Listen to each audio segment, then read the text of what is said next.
2026 সালে ইতালির ভিসা নীতি, ওয়ার্ক পারমিট, ডিক্রিটো ফ্লুসি এবং আবেদন পদ্ধতিতে বেশ কিছু যুগান্তকারী ও বড় পরিবর্তন এসেছে। ঢাকা ইতালিয়ান দূতাবাস এবং ভিএফএস গ্লোবাল বেশ কিছু জটিলতা কমাতে নতুন নিয়ম চালু করেছে, আবার কিছু ক্ষেত্রে কড়াকড়িও বাড়িয়েছে।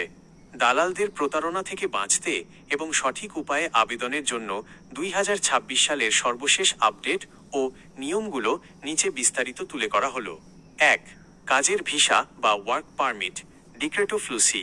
কাজের ভিসার জন্য জালিয়াতি ঠেকাতে এবং প্রকৃত কর্মীদের সুবিধা দিতে ইতালি সরকার নতুন আইন কার্যকর করেছে। মালিকের বাধ্যবাধকতা, আইন 145/2024। আপনার নামে যখন ইতালির স্পোর্টেলো ইউনিকো এসইউআই থেকে নুলা ওস্তা বা কাজের অনুমতিপত্র ইস্যু করা হবে, তখন ভিসা প্রসেসিংয়ের সময় ইতালিতে থাকা নিয়োগকর্তা বা মালিককে পুনরায় সেই চাকরির অফারটি নিশ্চিত কনফার্ম করতে হবে। সুই থেকে মালিককে মেসেজ পাঠানোর 15 দিনের মধ্যে এই কনফার্মেশন না দিলে ভিসা প্রক্রিয়া আটকে যাবে। অনলাইন ওয়েব ফর্ম পোর্টাল, বৈধ নুলা ওস্তাপ্রাপ্ত আবেদনকারীরা সরাসরি ভিএফএস গ্লোবালের অফিসিয়াল ওয়েব ফর্ম পোর্টালের vfseu.miu.com এর লিঙ্ক মাধ্যমে তাদের আবেদন প্রক্রিয়া শুরু করতে পারছেন।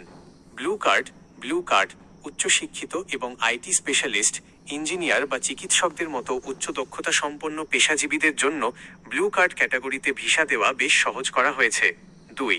ফ্যামিলি রিউনিয়ন, পারিবারিক ভিসা ও বিশেষ ওয়াক ইন সুবিধা।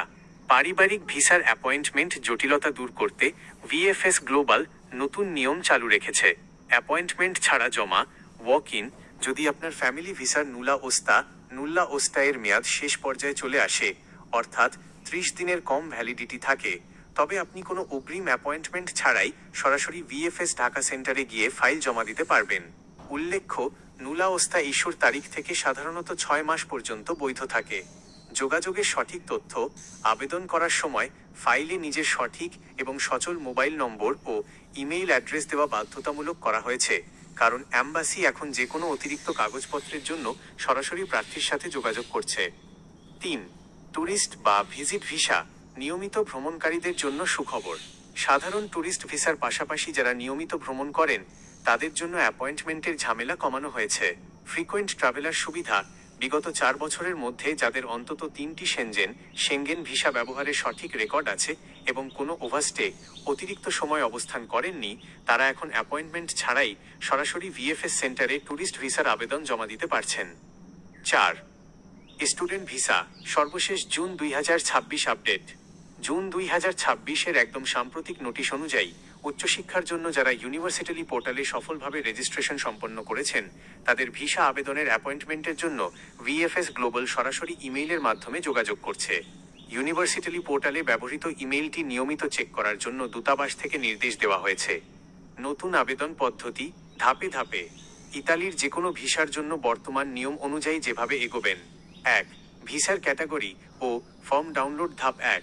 আপনার ভিসার ধরন, দীর্ঘমেয়াদী ডি টাইপ বা স্বল্পমেয়াদী সি টাইপ অনুযায়ী ভিএফএস গ্লোবালের ওয়েবসাইট থেকে সঠিক ফর্মটি ডাউনলোড করে নির্ভুলভাবে পূরণ করুন। 2. কাগজপত্র প্রস্তুত ও অনুবাদ, ট্রান্সলেশন। ধাপ 2. মূল পাসপোর্ট, নুলা ওস্তা, প্রযোজ্য ক্ষেত্রে ছবি, ব্যাংক স্টেটমেন্ট এবং অন্যান্য প্রয়োজনীয় কাগজ গুছিয়ে নিন। যে কোনো বাংলা ডকুমেন্ট অবশ্যই ইতালিয়ান দূতাবাস অনুমোদিত সেন্টার থেকে অনুবাদ করিয়ে নিতে হবে। 3. পোর্টাল সাবমিশন বা অ্যাপয়েন্টমেন্ট। ধাপ 3. কাজের ভিসার ক্ষেত্রে নির্দিষ্ট ওয়েব ফর্ম পোর্টালে তথ্য সাবমিট করুন। ফ্যামিলি বা ট্যুরিস্ট ভিসার জন্য ভিএফএস পোর্টালে গিয়ে ফ্রি অ্যাপয়েন্টমেন্ট স্লট বুক করুন। শর্ত সাপেক্ষে ওয়াক ইন সুবিধা প্রযোজ্য। 4. ফাইল জমা ও বায়োমেট্রিক। ধাপ 4. নির্ধারিত দিনে ঢাকার ভিএফএস গ্লোবাল সেন্টারে গিয়ে সশরীরে ফাইল জমা দিন, বায়োমেট্রিক, আঙুলের ছাপ দিন এবং ক্যাশে ভিসা প্রসেসিং ফি ও অ্যাম্বাসি ফি প্রদান করুন।